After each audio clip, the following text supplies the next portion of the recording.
Bismillahirrahmanirrahim. Assalamualaikum warahmatullahi ta'ala wabarakatuh.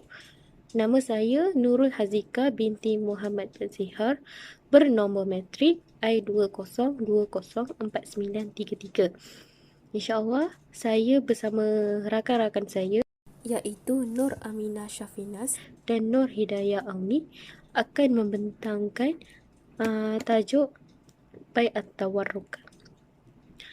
Pengenalan Bai'at Tawarruk ialah perkembangan sistem perbankan Islam di Malaysia dalam menawarkan produk pembiayaan peribadi berdasarkan prinsip-prinsip syariah kini pada tahap yang membanggakan selari dengan perkembangan arus perubahan zaman.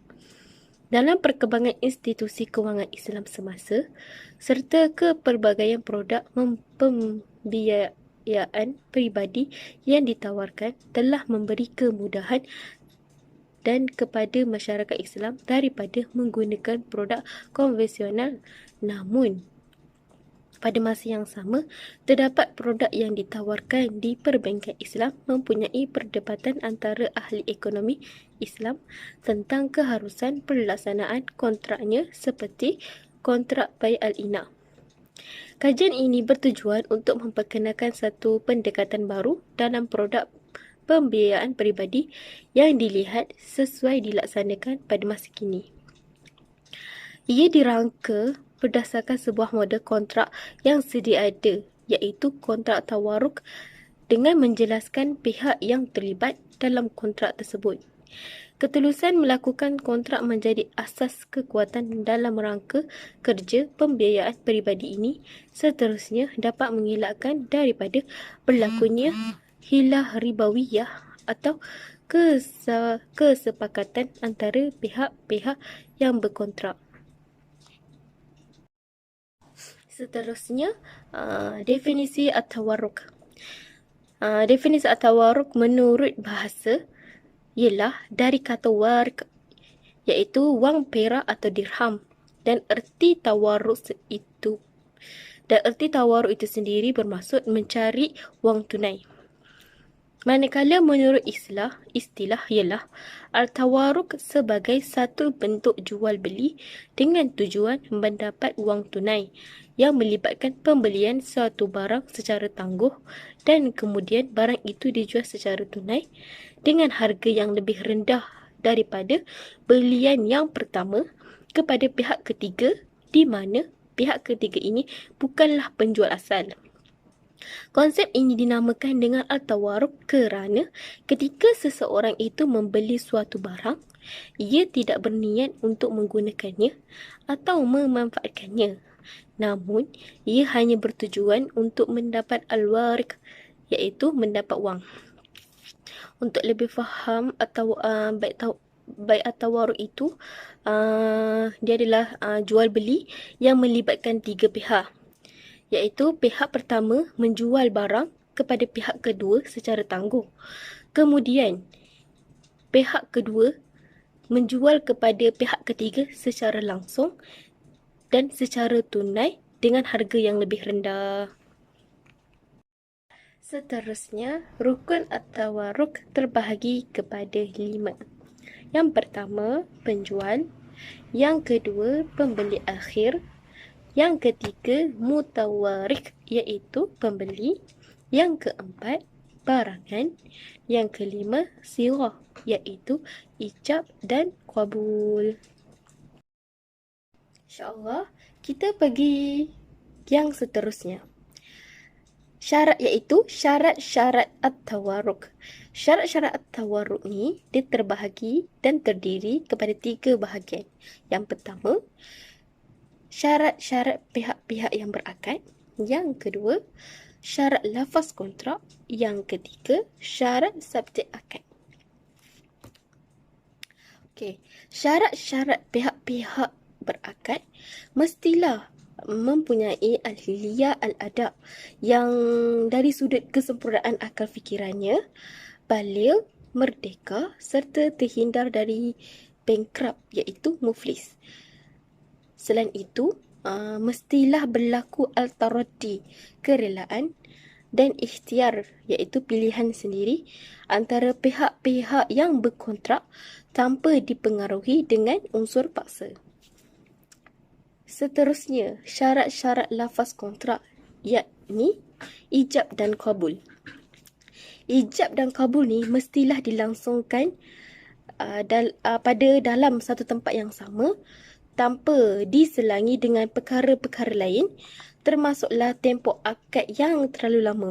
Yang kedua, ijab dan kabul juga mestilah bertujuan untuk melahirkan al-taradi antara pihak-pihak yang berakad.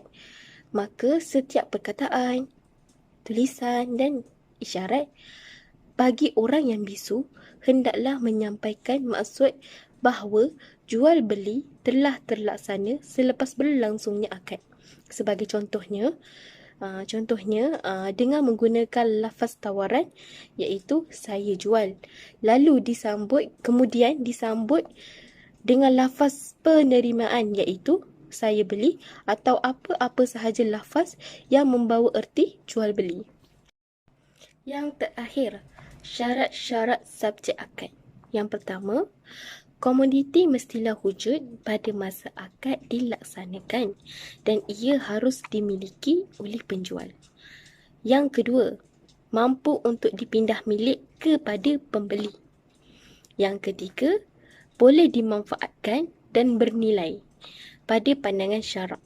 Yang keempat, mestilah jelas pada pengetahuan pembeli itu sendiri dan ditentukan sifat kuantiti serta harganya.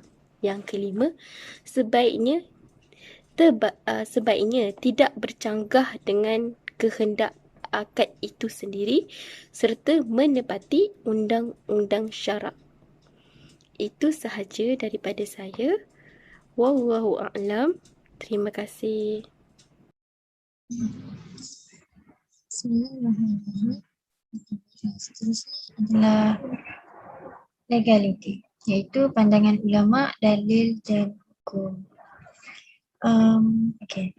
Terdapat beberapa perbezaan pendapat dalam bai'at tawaruq ini yang berlaku di kalangan para ulama sama ada yang membolehkan atau melarangkan. Masing-masing ni dia mempunyai dalil dan hujah yang dapat menguatkan lagi pendapat mereka. Berikut ini adalah beberapa pendapat para ulama berkenaan dengan bai'at tawaruq ini. Hukum dan pandangan ulama yang pertama adalah jumhur ulama, iaitu Imam Syafi'i, Imam Al-Nawawi, Imam Ahmad bin Hanbal dan Ibnu Al-Humam serta pengikutnya. Mereka ni mengatakan harus kerana yang pertama adalah ulama mazhab Syafi'i, dia mengertikan bahawa ia sebagai bentuk jual beli yang mana dijual kembali dengan harga lebih rendah atau tinggi baik secara konten ataupun kredit, iaitu secara tunai ataupun hutang. Mazhab Imam Syafi'i ni dia berpendapat baik tawaruq ni sebagai bentuk jual beli, iaitu akad yang ada pembeli dan penjual. Jadi dia sama ada akad tu dijual dengan harga yang lebih rendah ataupun tinggi, sama ada dijual secara tunai ataupun secara hutang. Okey, yang kedua adalah Imam Al-Nawawi ni dia melarang bai' al-inah, namun bai' al-tawaruq ni lebih diutamakan. Menurut Imam Al-Nawawi ni, dalam mazhabnya bai' al-inah sebenarnya bukanlah akad jual beli yang dilarang dalam syarak. Tapi sebab dia mempunyai dua pihak menurut mazhab Imam Al-Nawawi ni. Namun bai' al-tawaruq ni lebih diutamakan berbanding bai' al-inah. Okey, yang ketiga ni adalah Ibnu Humam menyatakan bahawa bai' al-tawaruk ni boleh jika penjual tu dia tak tahu, dia tidak mengetahui niat pembeli yang sebenarnya, iaitu untuk mendapatkan wang tunai. Namun jika terjadi sebaliknya, maka hukumnya makruh. Okey, menurut Ibnu Humam ni pula, apabila hukum harus tu berlaku apabila penjual tu dia tak tahu pun niat pembeli tu untuk dapatkan duit semata-mata. Itu hukum harus. Tapi makruh jika penjual tu dia mengetahui niat pembeli tu untuk mendapatkan wang semata-mata. Okay. Okay, yang seterusnya adalah pendapat Abdul Aziz bin Abdullah bin Ba'az. Berbeza dengan bai' al-inah, memudahkan dan memungkinkan masyarakat memenuhi keperluannya. Pendapat Abdul Aziz ni, bai' al-inah ni diharuskan kerana dia memudahkan dan dapat memenuhi keperluan manusia. Kerana seseorang tu melakukan bai' al-tawaruk ni untuk mendapatkan wang. Jadi apabila mereka mendapatkan wang, mereka dapatlah memenuhi keperluan yang mereka inginkan. Okey, yang seterusnya adalah Muhammad bin Saleh Al-Utsaimin mengatakan harus juga kerana ia merupakan jenis pinjaman yang diperbolehkan dengan membeli dan membayar secara ansuran, kemudian menjualnya kepada orang lain. Pendapat Muhammad bin Saleh ni kerana ia merupakan pinjaman yang diharuskan. Pinjaman seperti biasa yang ada akad membeli dan membayar kepada orang lain. Jadi ini merupakan hukum pandangan yang mengatakan harus dalam bai' al-tawaruk. Okay, seterusnya. Okay, menurut Ibnu Al-Qayyim mengatakan makruh. Makruh kerana ada 3 bahagian dalam transaksi al-tawaruk. Iaitu yang pertama, jika seseorang tu dia memerlukan wang tunai dan dia terpaksa untuk membeli suatu barang dengan harga tangguh, kemudian menjualnya kembali kepada penjual asal, maka transaksi ini dinamakan bai' al-tawaruk. Keadaan ini untuk bai' al-inah. Okay, saya jelaskan sedikit. Bai' al-inah ni seperti ada penjual dan pembeli. Dia memerlukan 2 pihak saja, penjual dan pembeli. Keadaannya pembeli itu dia memerlukan duit untuk kehidupan dia. Jadi dia terpaksalah membeli aset daripada pihak pertama. Pihak pertama tu seperti bank. Jadi bank ni menjualkan aset dia kepada pembeli. Jadi pembeli tu jadi kemudian ada secara hutang, secara ansur. Jadi penjual ni membeli balik aset tersebut daripada pembeli tu. Di situlah akad bai' al-inah ada. Apabila penjual tu membeli balik barang jualannya daripada pembeli tersebut, itu secara tunai, maka di situ akad dijalankan. Okey. Yang kedua adalah jika dia menjual kepada seseorang selain penjual asal atau pihak ketiga, maka ia dikenali sebagai bai' al-tawaruk. Bai' al-tawaruk ni dia memerlukan 3 pihak, penjual, pembeli pertama dan pembeli kedua. Pembeli kedua ni yang membeli barang daripada pembeli pertama. Itu bai' al-tawaruk. Yang ketiga, jika dia menjual kepada pihak ketiga di mana pihak ketiga tu mempunyai hubungan dengan pembeli dan penjual, maka ketiga-tiganya termasuk orang yang mengamalkan riba. Jika pihak ketiga tu dia ada kaitan dengan pembeli, dengan penjual, maka mereka tu ada unsur, maka kat situ ada unsur riba lah. Jadi tak boleh. Sebab itu Ibnu Al-Qayyim ni mengatakan makruh bai' at-tawarruk ni. Okey, yang seterusnya adalah Ibnu Taimiyah pun mengatakan makruh. Okey, sama ada bai' al-ina namun diperbolehkan dengan syarat. Bai' tawarruk ni makruh tapi diperbolehkan dengan syarat. Yang pertama, bahawa seseorang tu sedang kekurangan wang. Jika kekurangan maka dia tidak diizinkan. Yang kedua, dia tidak memperoleh wang dengan cara yang diizinkan seperti dengan cara pinjaman tanpa bunga. Yang ketiga, bahawa kontrak tidak meliputi format riba. Seterusnya, peminjam ni dia tidak menjualnya sampai dia tidak menempati tentangnya dan memindahkan kepemilikannya. Nabi SAW melarang penjualan suatu butir sebelum pedagangnya pindah dari majlis akad. Itulah sebab Ibn Taymiyah mengatakan makruh dalam bai' at-tawarruk. Okey, ini merupakan pandangan yang mengatakan makruh. Ada dua ulama.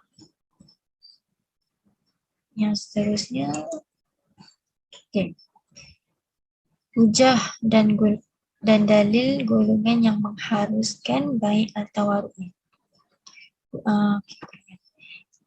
Dalam Al-Quran, A'udzubillahi minasyaitonirrajim. Wa halallahu al-bai'a wa harrama riba. Maknanya Allah telah menghalalkan jual beli dan mengharamkan riba. Ayat ni menjelaskan bahawa Allah Subhanahu wa taala menghalalkan semua bentuk jual beli. Semua bentuk jual beli kecuali bentuk jual beli yang terdapat di dalam dalil yang mengharamkan. Dalam ayat ini, perkataan al-bai' itu merangkumi semua jenis jual beli termasuklah bai' at-tawarruk.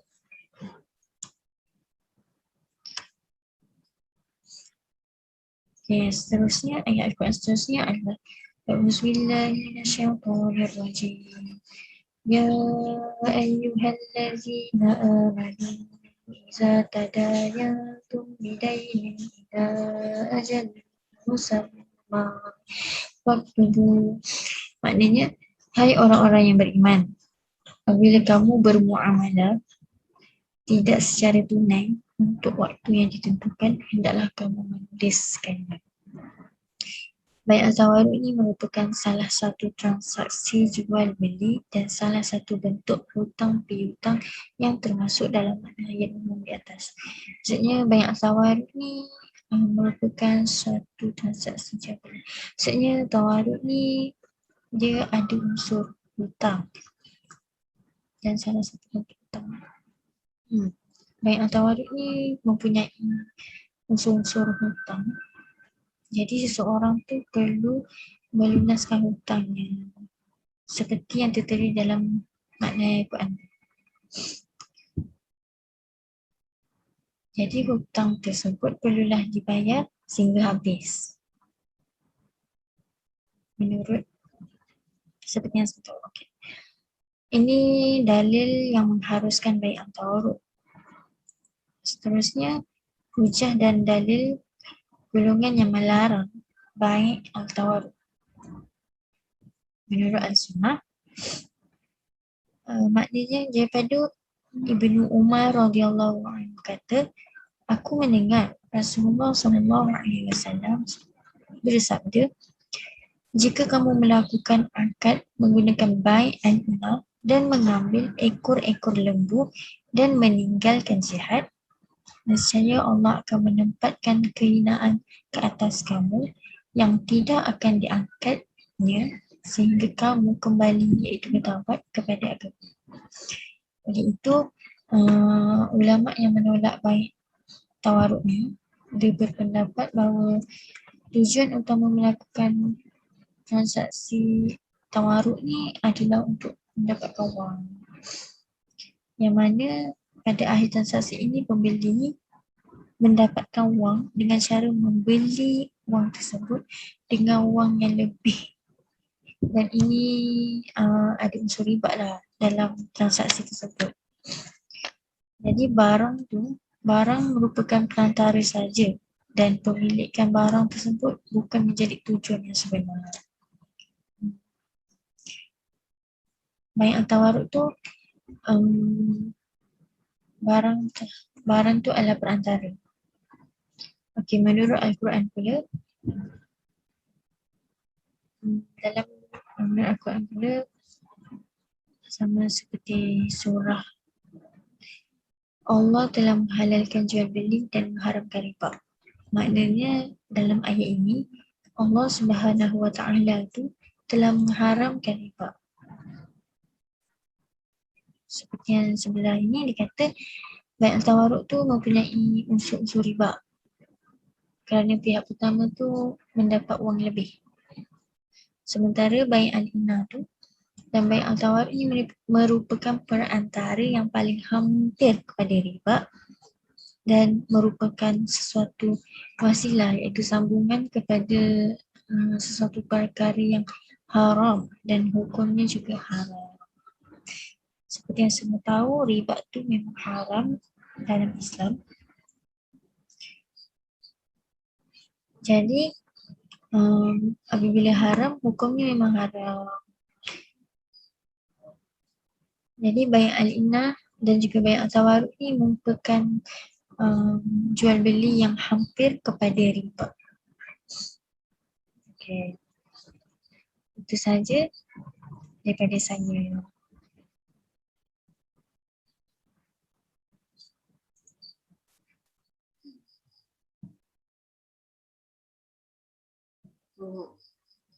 Okey, nama saya Nur Hidayah Auni binti Nur Afendi. Nombor matrik I20305020. Saya hari ini akan membentangkan mengenai aplikasi semasa bay'at tawaruk. Okey. Suku untuk saya nyatakan di sini adalah langkah-langkah yang disediakan oleh pihak bank kepada pelanggan yang menggunakan pembiayaan bay'at tawaruk. Okey, terdapatnya beberapa langkah. Okey, langkah yang pertama adalah pihak pelanggan ni dia akan memeterai perjanjian jual beli dengan pihak pemaju bagi tujuan pembelian harta ataupun rumah. Okey, kat sini pelanggan ni dia akan berjumpa dengan pemaju hartanah ataupun pemaju rumah untuk membuat satu pembelian rumah. Okey, untuk langkah kedua, pihak pelanggan ni akan memohon pembiayaan daripada pihak bank untuk membantunya dalam pembelian harta atau rumah tersebut. Okey. Sekiranya pembiayaan tersebut diluluskan, pihak bank akan mengeluarkan surat tawaran yang akan menyatakan terma-terma dan syarat-syarat utama pembiayaan berserta dengan dokumen-dokumen untuk dipersetujui, iaitu antaranya adalah permintaan belian. Okey, permintaan belian ni maksudnya pelanggan ni akan mempunyai keinginan untuk membeli komoditi dan permintaan untuk membeli komoditi tersebut dari pihak bank. Okey, untuk yang kedua adalah aku janji belian, yang mana pelanggan ni akan beraku janji untuk membeli komoditi daripada bank pada harga jualan selepas pihak bank ni membeli komoditi tersebut daripada peniaga komoditi pertama. Okey. Untuk yang ketiga, agensi terhad. Agensi terhad ni dia untuk memutamatkan belian di mana secara efektifnya pelanggan akan melantik pihak bank sebagai ejen ni yang terhad hanya untuk memutamatkan pembelian komoditi di bawah konsep wakalah khosah daripada pihak bank dan seterusnya menandatangani kontrak jualan murabahah bagi pihak pelanggan dengan pihak bank. Okey, konsep wakalah khosah dan konsep murabahah ni saya akan terangkan untuk next slide. Okey, untuk yang keempat adalah surat agensi di mana pihak pelanggan ni akan melantik pihak bank sebagai ejen di bawah konsep wakalah untuk menjual komoditi tersebut kepada peniaga komoditi yang lain, iaitu peniaga yang kedua, sebaik sahaja kontrak jualan murabahah dimuktamadkan. Okey, itu adalah langkah yang kedua. Okey, langkah yang ketiga, setelah syarat-syarat pembiayaan dipatuhi, berdasarkan tuntutan belian dan aku janji belian di atas, pihak bank ni akan membeli komoditi daripada peniaga komoditi pada harga kos di mana jumlah tersebut adalah bersamaan dengan jumlah pembiayaan. Peniaga komoditi akan menyerahkan komoditi tersebut diperakui dengan sijil dan pesanan penghantaran sebagai bukti pemindahan pemilikan kepada pihak bank.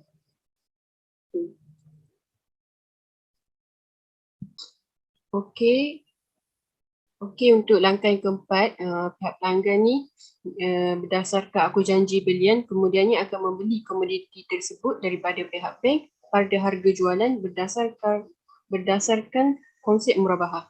Iaitu konsep murabahah ni adalah harga kos komoditi ditambah dengan margin keuntungan yang perlu dibayar oleh pihak pelanggan kepada bank dengan cara ansuran atau bayaran bertangguh atau mana-mana kaedah lain mengikut cara yang ditetapkan oleh bank. Okey, untuk langkah yang kelima, pihak bank ni sebagai ejen terhad pelanggan, dia akan menerima bagi pihak pelanggan untuk memutamatkan pembelian komoditi daripada bank dengan temetrainya kontrak jualan murabahan. Okey, kat sini pihak bank ni dia wakilkan dirinya bagi pihak pelanggan untuk menjalankan urusan jual beli dengan penjual komoditi pertama.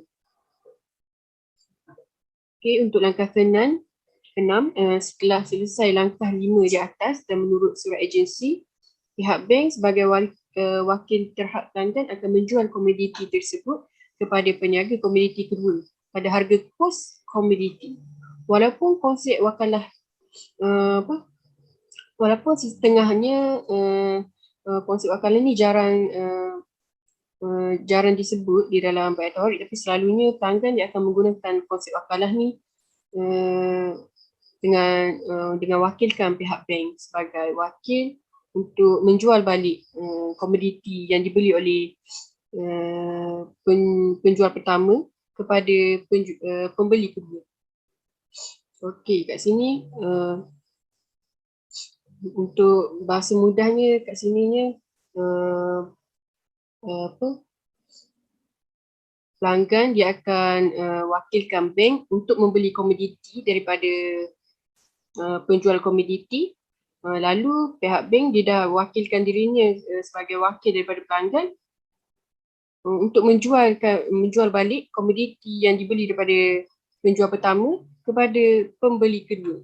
Okey, kat sini untuk pembeli kedua ni bila dia dah beli harta tu, jadi wang tu akan dikreditkan masuk ke dalam bank dahulu. Untuk langkah yang ke-7, bank dengan kebenaran dan persetujuan pihak pelanggan akan menggunakan hasil jualan yang diterima daripada penjualan untuk membuat pembayaran kepada pemaju. Pemaju ni orang yang pertama kita berurus. Okay. Orang pertama yang kita berurus, pelanggan berurus, iaitu pemaju yang kita beli, yang pelanggan beli harta pada mulanya, rumah pada mulanya. Okey. Kat sini saya bagi ringkasan paling mudah. Okey, yang pertama ni pelanggan dia akan buat satu belian rumah dengan pemaju rumah atau pemaju hartanah. Okey, lepas tu pelanggan dia akan pergi ke bank untuk memohon pembiayaan baiat tawaruk untuk memudahkan pelanggan ni bayar rumah. Okey, bila dah jumpa dengan bank akan bagi beberapa syarat untuk diikuti. Okey, lepas tu bila dah bersetuju, bank akan mencari penjual komoditi apa-apa ataupun penjual apa-apa produk bersamaan dengan pembiayaan yang dimohon oleh pelanggan. Contohnya kalau pelanggan tu dia mohon daripada bank sebanyak 100,000 untuk bayar rumah tu. Okey, bank ni dia akan cari komoditi, mana-mana komoditi yang berharga 100,000. Okey, bank dia akan beli komoditi yang berharga 100,000 tu Okey, bila bank dah beli komoditi yang berharga 1,000 tu, bank akan wakilkan dirinya, wakilkan bank, wakilkan dirinya sebagai wakilkan diri daripada pelanggan untuk menerima penjualan tu. Okay, bila bank dah terima komoditi yang dibeli tu, komoditi yang berharga 100,000 tu, bank akan wakilkan dirinya sebagai wakil daripada pihak pelanggan untuk menjual balik komoditi yang dibeli pada harga 100,000 tu kepada pembeli, mana-mana pembeli yang mahu membeli dengan harga 100,000 juga. Okey, 100,000 ni bila pembeli dah setuju untuk membayar secara tunai, okey, wang tu akan dikreditkan masuk ke dalam bank. Okey, bila bank dah dapat 100,000 tu, bank akan masukkan wang tu ke dalam bank pemaju. Okey, bank yang pertama kita berurus untuk beli hartanah. Okey, dekat sini kita akan membayar secara, pelanggan akan membayar secara ansuran. Secara ansuran kepada bank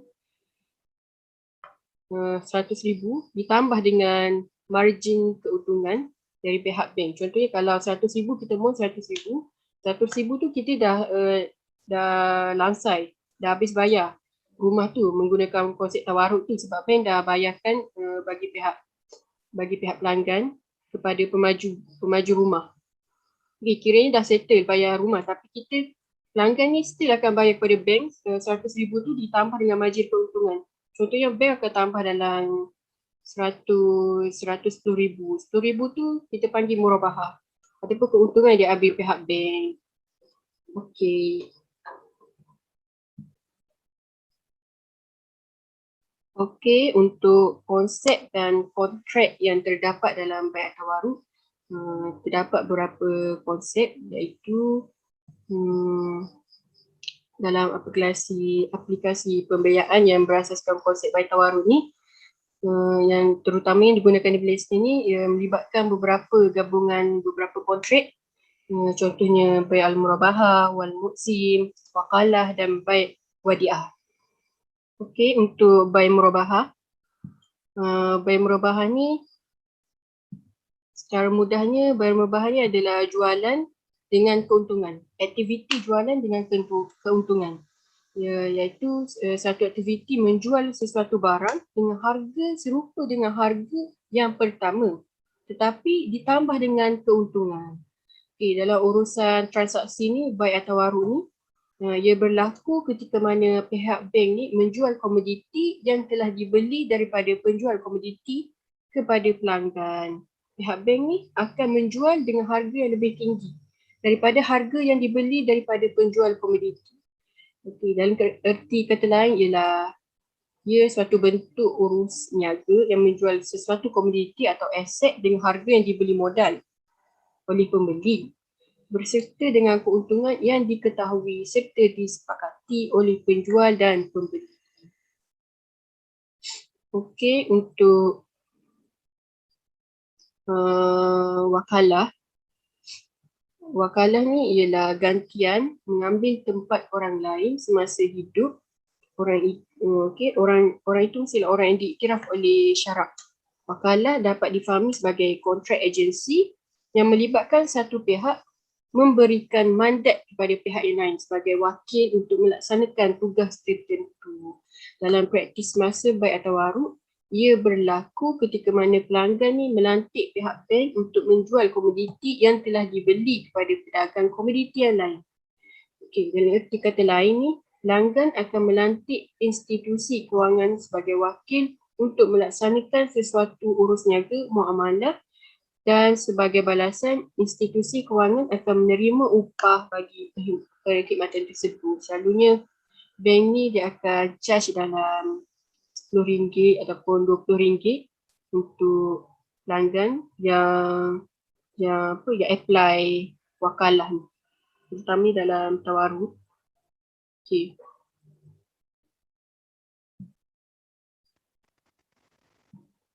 Okey, untuk bai' wadiah dapat difahami sebagai suatu transaksi yang berlaku di mana harga yang dijual adalah berkurangan daripada harga yang dibeli. Harga kos. Dia berlaku ketika mana pelanggan ni dia menjual komoditi kepada pedagang komoditi yang lain dengan harga yang lebih rendah daripada harga yang dibeli daripada pihak bank. Okey, kat sini sebagai contoh paling mudah. Contohnya pelanggan ni dia dah beli satu TV daripada kedai elektronik, TV plasma yang berharga dalam 2-3 ribu. Okey, 3 ribu. Contohnya 3 ribu. Okey. Bila pelanggan ni dah beli, pelanggan dapat TV tu, pelanggan dia tak buka. Dia tak unboxing TV tu, tapi dia jual balik TV tu kepada mana-mana pembeli. Tapi dia jual dengan harga yang lebih rendah. Contohnya kalau TV tu 3 ribu, dia jual dalam 1,500, 2,500. Okay, TV tu pelanggan ni dah beli secara tangguh. Pelanggan dah beli secara tangguh daripada kedai elektronik. Okay, namun bila TV tu dah dapat kepada pelanggan, pelanggan ni dia jual balik TV tu kepada mana-mana pembeli dengan harga 2,500 secara tunai. Okay, bila ada pembeli yang beli, maknanya pelanggan ni dah dapat duit 2,500, tapi pelanggan masih lagi pelanggan ni masih lagi berhutang dengan kedai elektronik. Kat sini ni pelanggan ni dia just nak dapatkan duit tunai sahaja. Tapi pelanggan masih kena bayar lah kepada kedai elektronik tu. Okay. Untuk yang untuk konsep yang seterusnya adalah wat mulzim. Wat mulzim di mana bermaksud ia satu janji. Ialah satu bentuk janji yang dilakukan oleh pelanggan kepada pihak bank untuk membeli komoditi yang telah dibeli oleh pihak bank. Okey, sekiranya pelanggan ni memungkiri janji iaitu tidak membeli komoditi tersebut, maka pihak bank ni berhak mengambil apa-apa tindakan di atas pelanggan. Okey, berbalik kepada bai al-murabahah tadi, mungkin ramai tertanya kenapa bai murabahah ni dicaskan ke atas pelanggan macam saya katakan tadi kan. Contohnya kalau barang tu harga 10,000, lepas tu bank dia cas pada pelanggan yang ambil aplikasi tawaruk ni sebanyak 11,000. Bank dia tambah 1,000. Bank tambah 10,000 tu kepada 1,000. 1,000 tu sebagai keuntungan daripada keuntungan kepada pihak bank. Okay, kenapa bank cas kat sini 1,000? Yelah, bank ni dia tak buat satu aktiviti ataupun satu muamalah ni sebagai amal. Okay, jadi bank pun perlukan keuntungan tu. Jadi kat sini bank dia caskan murabahah kepada pelanggan.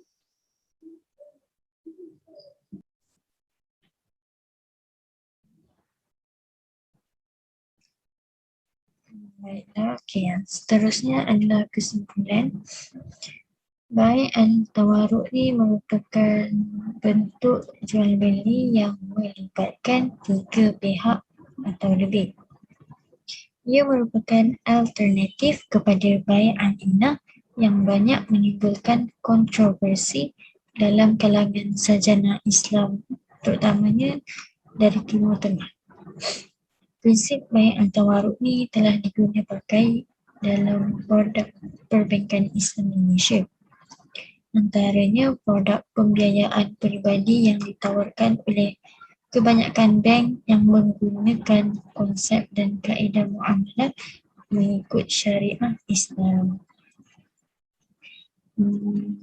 Ringkasnya, bai tawaruk ni dia membentuk akad jual beli yang melibatkan beberapa pihak.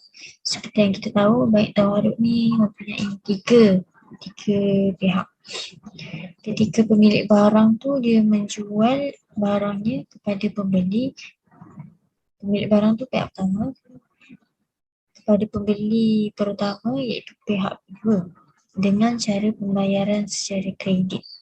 Kemudian pembeli pertama tu, iaitu pihak kedua tu, dia menjual kembali barang tersebut kepada pembeli lain secara tunai. Pembeli lain tu adalah pihak ketiga. Pada asalnya baik tawaruk ni dia terjadi ketika seseorang tu dalam keadaan darurat. Seorang yang memerlukan wang untuk sara hidup dia.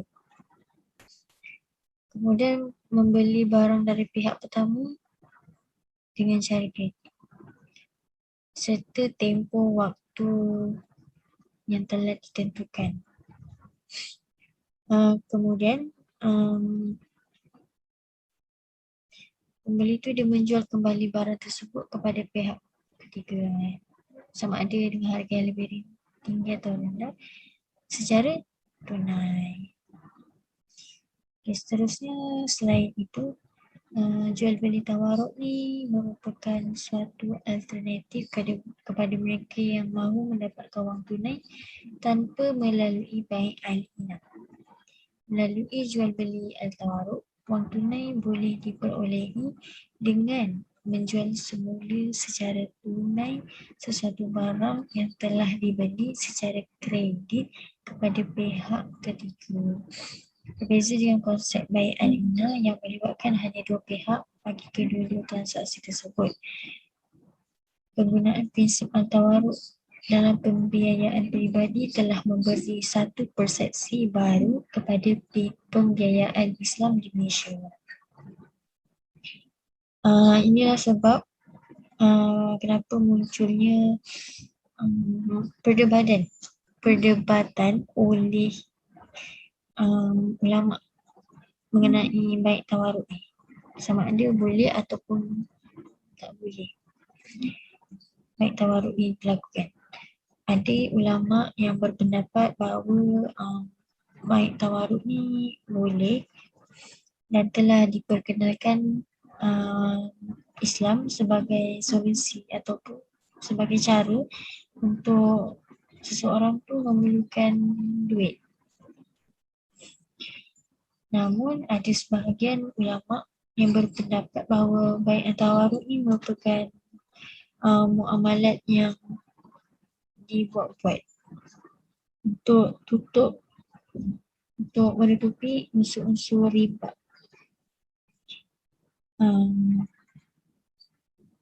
Semasa keadaan darurat seseorang.